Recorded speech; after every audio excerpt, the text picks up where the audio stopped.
Well, I did undertake the project of writing this book, Our First Revolution, in part because I found that it was an interesting story, an important story for America, for Britain, for the world, that very few Americans knew anything about. I mean, when I would tell friends and relatives, well-read people for the most part, well, you know, a lot of education, that I was writing about the glorious revolution of 1688, 89, they'd say, what? Or some would say, oh, was that Cromwell?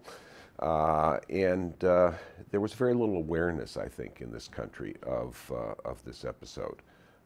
We sort of regard our history as starting, you know, perhaps with Plymouth Rock or Jamestown, and then there's a kind of unexplained interlude, and we go straight into the American Revolution and the protests against King George and so forth, and very little in between. But 20 years ago, in preparing to write a narrative political history of the United States from 1930 to 1988, which was published as a book called Our Country and the Shaping of America from Roosevelt to Reagan, I read Thomas Macaulay's History of England from the accession of King James II, which is about about this episode. So it was pretty firmly in my mind. I'd done some other reading about it, and it struck me as I was doing my reading that